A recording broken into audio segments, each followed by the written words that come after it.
But that got me thinking. It's like, well, heck, maybe I could do this plumbing thing. And I showed my manager at work, like, hey, look, I made this. I was so proud of myself. I was like, oh, look, I made this website. He says, hey, we got a problem. Like, you got to give us the van and you're done. And I was like, oh, whoa. I didn't think, my employer probably wouldn't like that. Upon. I guess what was it, the peak? The peak, probably around 10 million. That's about where we're at. That is ridiculous. That is pretty ridiculous. People don't just expect there to be people who can grow $10 million businesses walking around. 13, 14 years in, I would say, before, really I started getting that momentum. Old hat or whatever, but starting with that stuff from the beginning. Yeah, you can manage your own time, but you still have to be accountable. You still have to be very accountable, for what you're missing, what gaps you're taking out of your day. Look, this for all my boss days. Go do your boss days. Loving how you boss, babe. This for all my dreamers and my doers and all the entrepreneurs. Just believe in what you're doing and pursuing them. This for all my boss days. Go do your boss days. Okay. What's up, everybody? It's DJ the Boss back again with another video. Appreciate you guys for being here. I am here in a completely new space. You guys do not see me outside of my office a whole lot, but I have the opportunity to be sitting here with a good friend of mine who owns a very special business in the area. My name's Dan Barger. I'm in the plumbing home service business, and been doing about 20 years. And we're here in Everett, Washington. 20 years. 20 years. That's a long time. Yeah, that is a really while. long time to be in business. So I don't know if the statistic has changed now, but when I first got into business, they were saying that the typical lifespan of any business is like 2 years, and so that was like the scare tactic people used to say. Do you feel like is that kind of still? Do you think that's still the same, or is your memory jaded now since you've been in business for 2 decades? Well, I've been the first 7 or 8 years I just kind of did it on my own, and I think it was pretty easy to survive on your own because you only have to look out for yourself and your customers. You kind of know what that relationship is and how that's going all the time. It's statistically, I think that it applies to the home service industry as well. Yeah, I think a lot of them probably do fail. I mean, I'll see a new truck out, here and there, and then you won't see them anymore. So I guess it definitely happens. Mm-hmm. Yeah, for sure.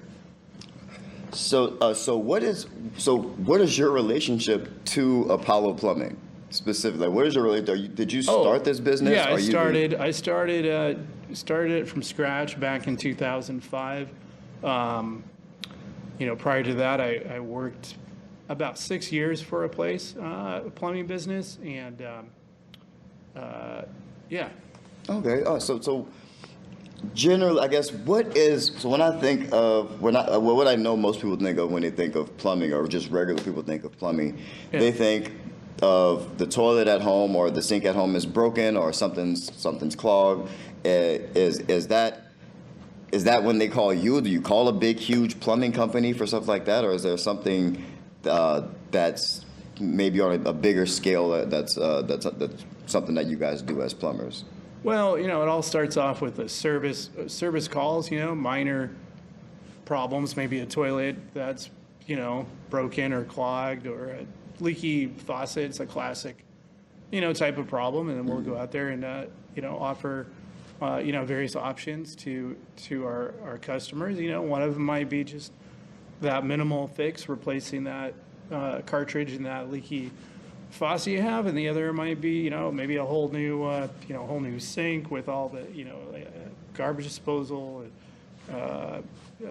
repiping the whole house if the piping system has gone bad.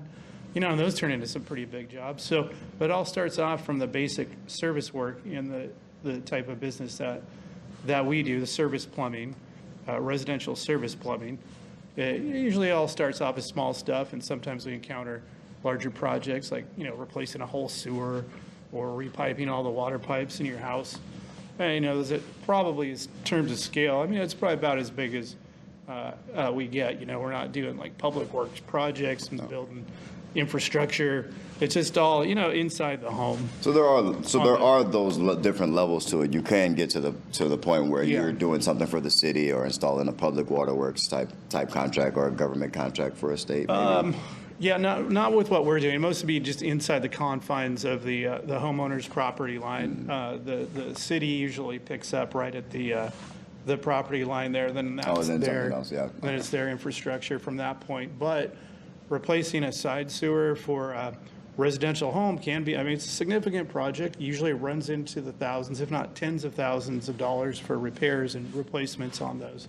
So it's a significant amount of money for the homeowner to spend on these. And, but yeah, it's all just home service oriented type work. Okay, That so we do. yeah.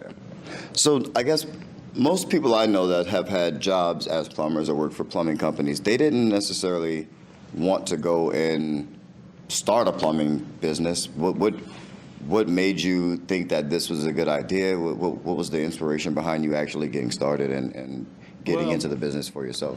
Originally, I was about 20, my early 20s. I was going to community college, just kind of sort of living off Pell Grants and kind of sort of bumming around in a way. Oh, I remember that life. Yeah, and so I lived with a couple of my brothers at his, my other brother's rental house, so we all just lived in there and stuff. And one day the water heater that was in the bathroom, it wasn't in the garage or anything, it was like in this room connected to the house, like an add-on, and the water heater was right in that bathroom, right next to the kitchen.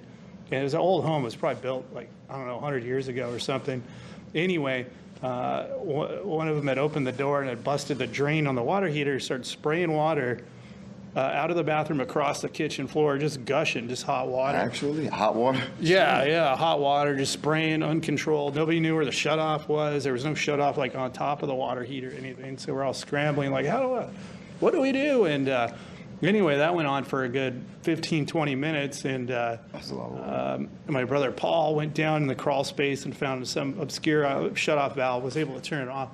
Well, anyway, so we had this water heater that was busted, and none of us had money.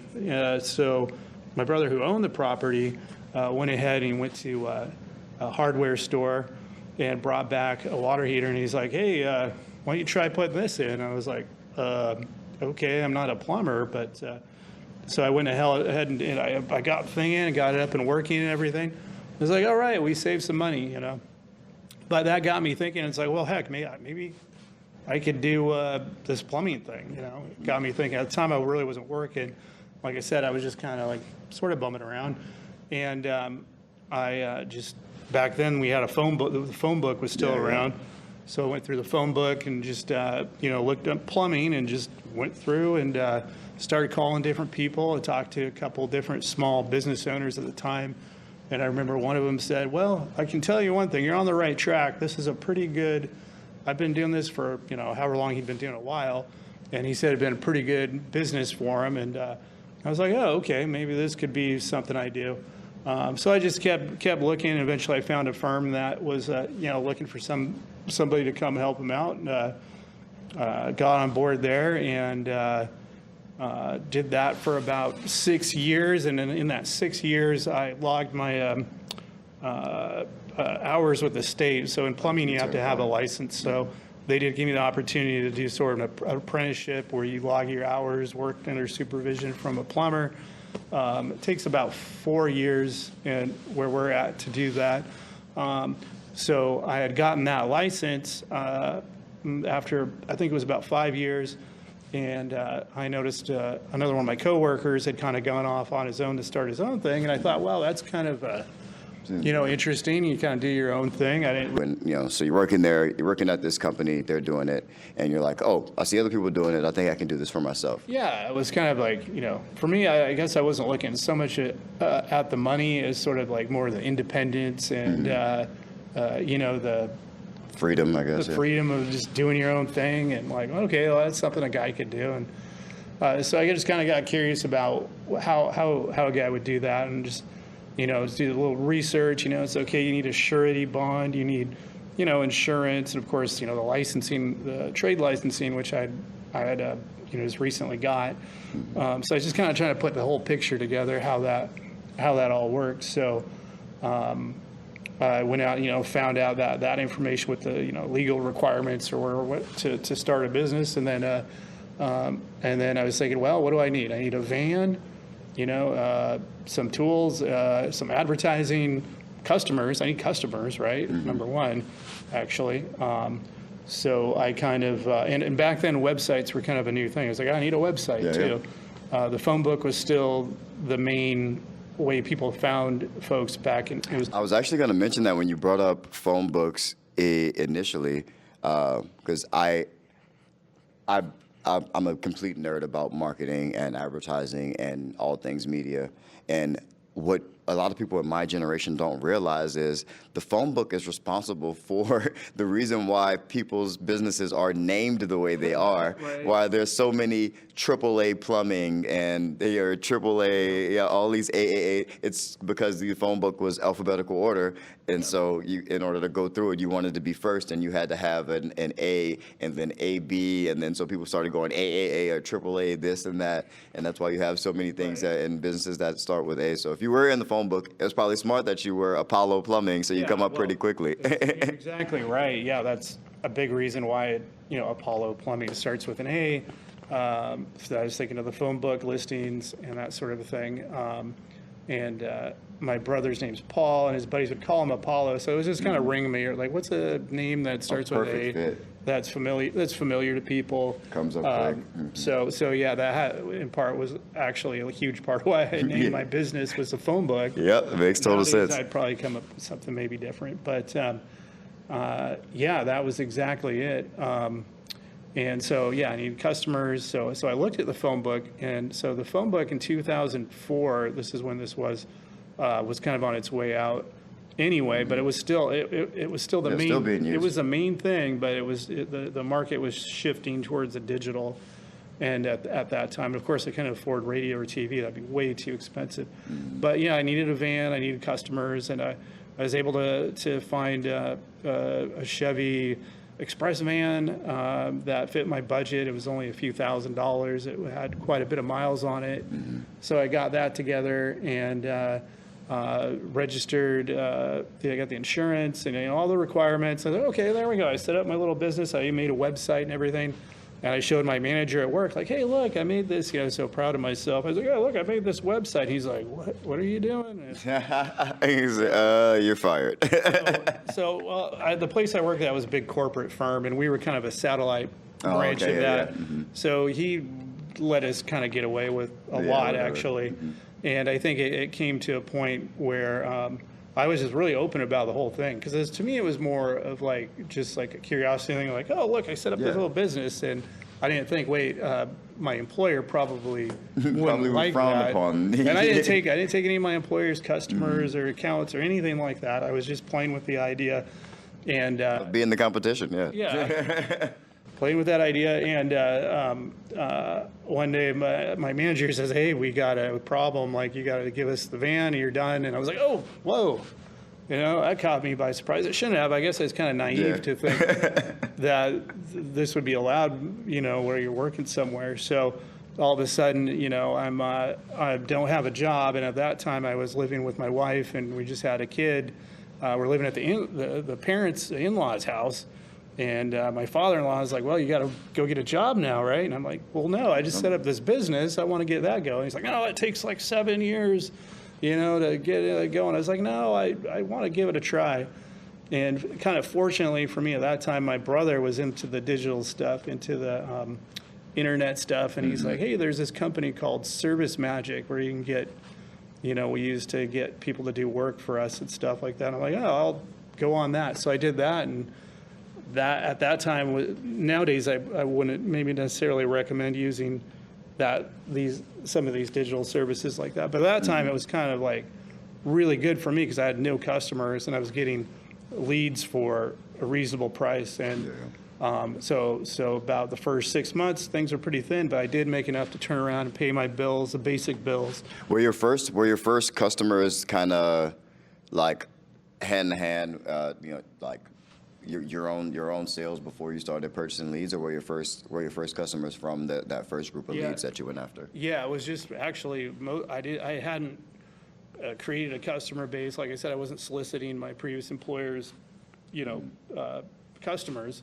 So I had to get all fresh customers, and they did pretty much all come from just digital leads at that time in 2000. Well, it was 2005 by the time I'd actually kind of launched the business. That was just enough to keep the wheels turning. I was living pretty cheap too with the in-laws, and I was able to keep going and kept kind of building out from there. Oh yeah. So before I forget to say this, because you guys are gonna think that like I prepped Dan to say half the stuff that he's saying and why our story sounds so similar. It's because that's just how business works. It's just how it works in the beginning. The only difference between Dan's story and mine is that I got my very first customer just walking in somewhere, and so like just going door to door and doing door to door sales, and that was my very first actual client, and it was living cheap. I did all the work, so I just used all the money until I was able to get another client. But that was how it works, and then I started purchasing leads, and then I would try to close. I was closing at least maybe 4 out of every 10 leads that I would go out that would actually turn into actual leads. But yeah, and that's so it's pretty much the same thing. So Cool. the story is very similar, but that's just kind of how it is when you're starting businesses. Very few people get to start off where they have a client base right out of the gate. It Like just a doesn't have ready-made ready-made business, turnkey as they call it or what have you. Well, I suppose that's an why investment. people sell franchises. Yeah, exactly. Here you go. There's the marketing's already done. Here's the customer. Exactly. You're buying a system, but like from where we come from, you have to create all. You just have to create all those things. So it's not that it's impossible. It's that you just have to spend some time thinking about how things are going to get done. And can you make a repeatable process? Can you document that process and teach it to someone else, and have them be able to teach it to someone else? And that's kind of how things start to kind of double over on themselves. Yeah, kind of have to invent your own processes, and responsibility for it all just comes with the program. But yeah, that's where I was at. Just similar to you, it sounds, and just kept doing that for 7-8 years independently. And one day I realized I needed some help because I was doing the books. I was doing everything for the business, and it was just getting to be way too much time altogether to do the work and do all these other things at the same time. And that's when I started bringing on some help. That was actually going to be my next question. Is that's a big theme around the channel. A lot of things that one of the big things that I help a lot of people with is getting what we call getting off the truck. So how long did it take you to get off the truck and to stop being the one who was actually going out and you're the one with the wand in your hand, you're the one driving the truck. How long does it take before you actually can take a step back and look at the business from a 30,000-foot view? Right. Yeah. So that would be like getting off the tools, basically. So about 7 or 8 years, I brought on my first employee, which of course is going to be friends, family. My cousin came along to help me. Hilarious. You guys remember watching my brother on this channel. It works like that. Theme, I'm sure. Yep. And that, you can trust, your family more, I guess, than in that stage of business. I suppose you just need to, it's kind of exciting and you want to bring somebody in and you do need the help.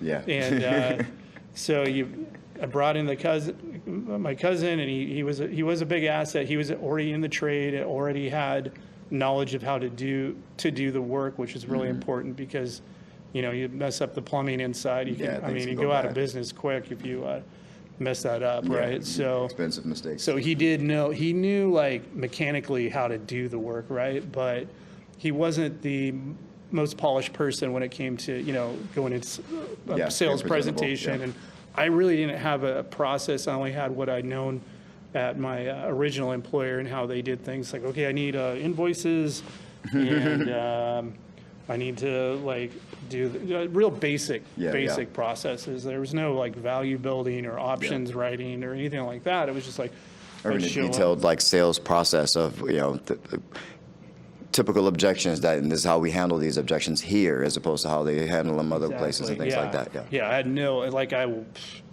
we're still working on that to this day, but I had all those things in the process, the sales process. It's always a live document.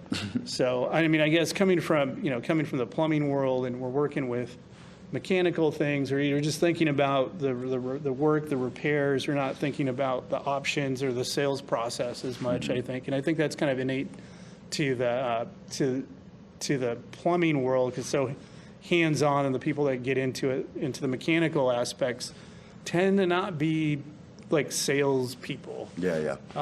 So that's a challenge too, actually. I think that's pretty similar with most service businesses or most of the blue collar industries. Like that, you attract the type of people that are willing to do the work, not the type of people that are going to be pretty about it. So Exactly. Yeah. So that went on for another 2-3 years, and then another fella came my way.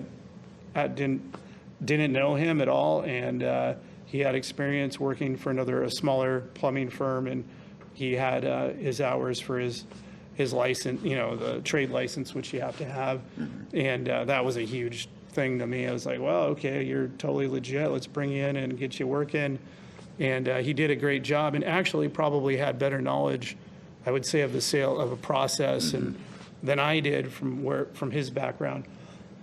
So that was a big help. So I had like 2 folks there, and then another person came on similar to that who had worked there. But a big part of the thing that came up is they kind of started. I mean, maybe I'm jumping ahead here, but they started their own businesses. Oh, right? yeah, So it's yeah. like, I'm just mentioning.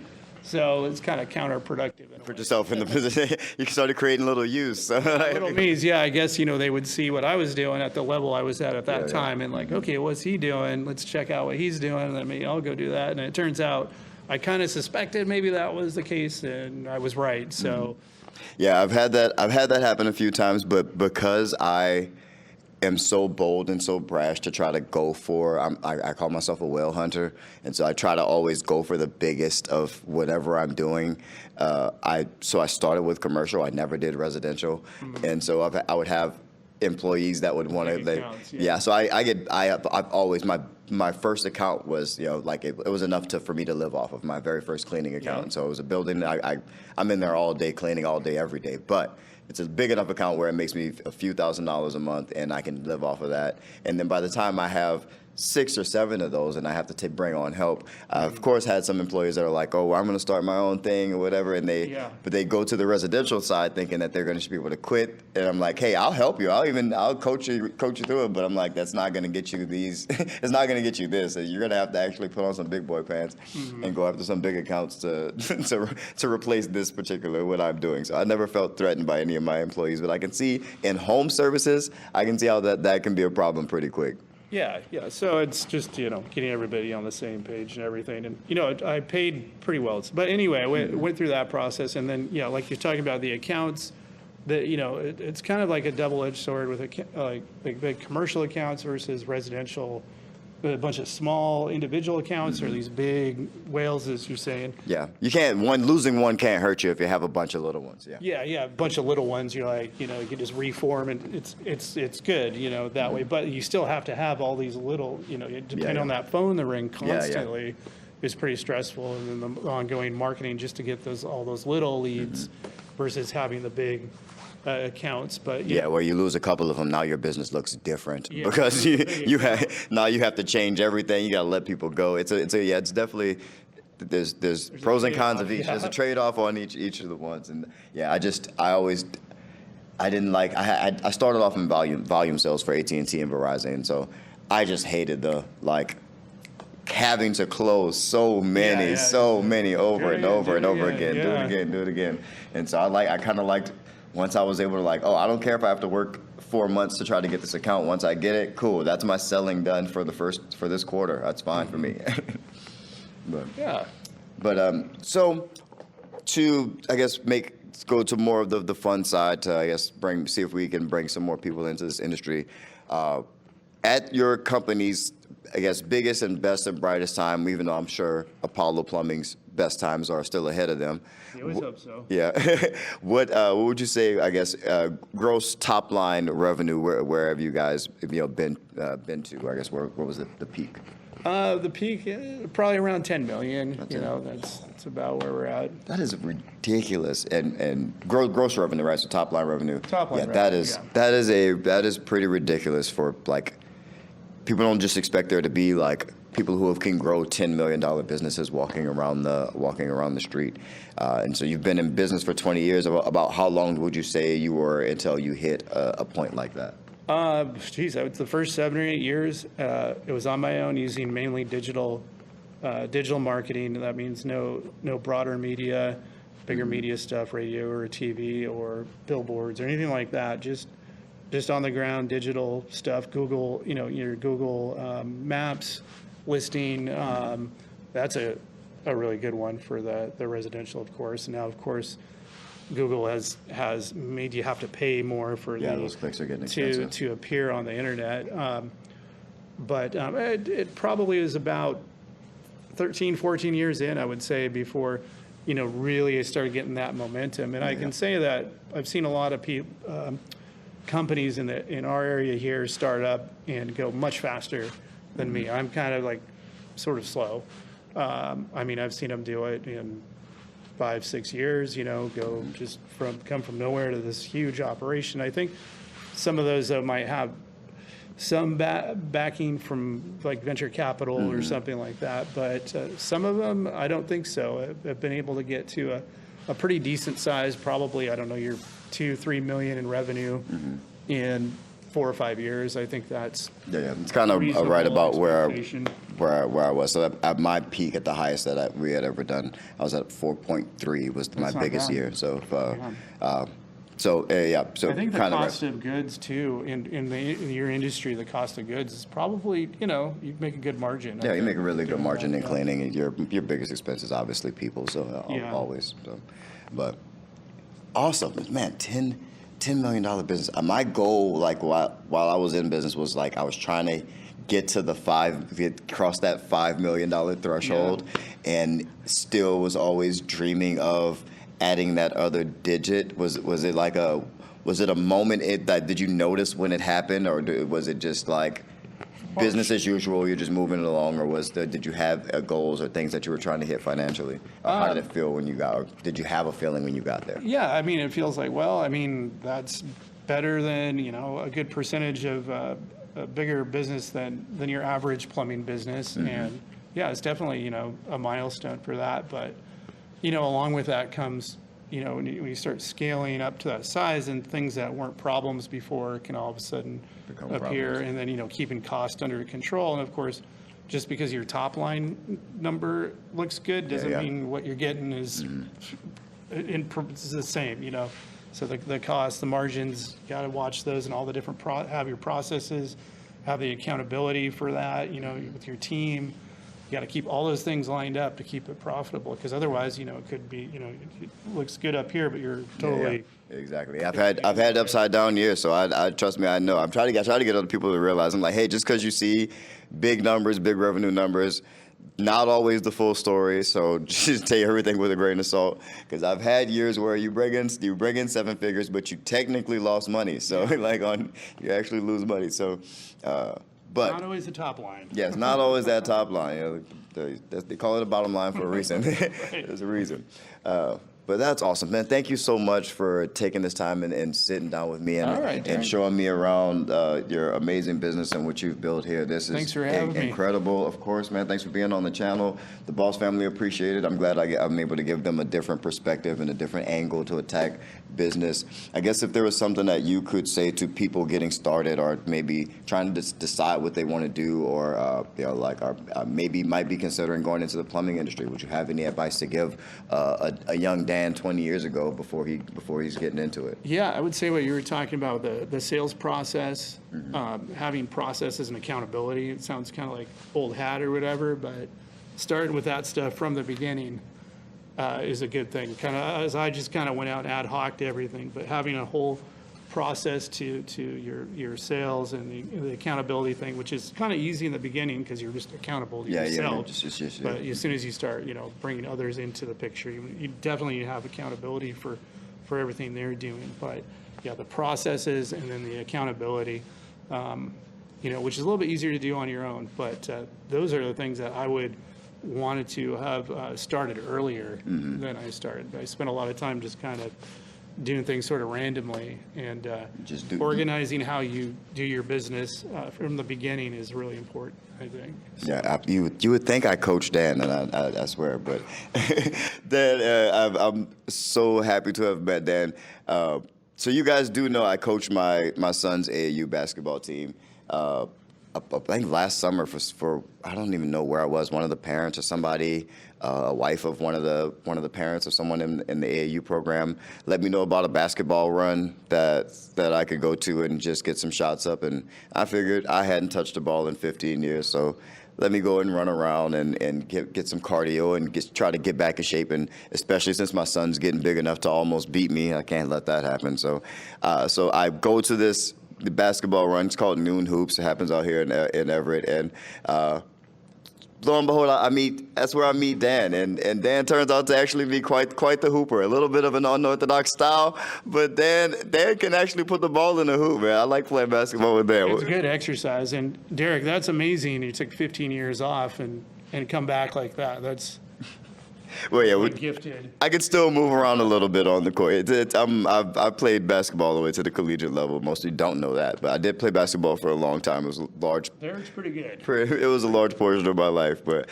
I like playing on the court with Dan, which is how we met. So, and I mean, I think as I asked around, most of that group of people are kind of pretty much just like us. They're kind of more like business owners, random business Yeah, I owners. think people who have time to do that in the middle of the day. Yeah, actually, true. Yeah, that kind of makes sense. We all have time to actually be playing basketball at noon. They're So probably higher up managerial wise, or like own their own business and make the time yeah. to do that, which is kind of amazing though, because when you have your own business, you can You can do takes a lot those type of things. You can, but yeah, you can manage your own time, but you still have to be accountable. You still have to be very accountable. Yeah, for what like you're missing, what gaps you're taking out of your day. It's just not. Yeah, everyone likes to misconstrue that. They're like, "Oh, you have all this freedom," and I'm like, It's not a free ride. Yeah, it's not technically a free ride. That's so. Me and Dan met via basketball, Noon Hoops. All the other guys who have time to actually play basketball in the middle of Fridays get together and play basketball.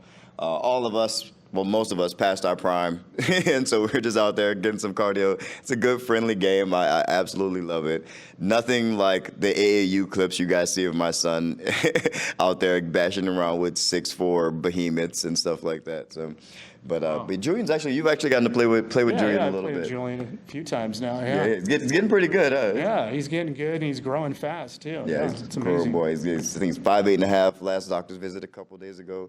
So 5'8.5", already grabbing the rim. Doctor says he'll probably end up being around 6'4". Yeah, So just even the last year, yeah. I mean, just even I think about a year ago is when I met him, and yeah, he's already growing and yeah, like I said, grabbing the basket and everything. That's crazy. yeah, it's fun to watch. Super fun to watch.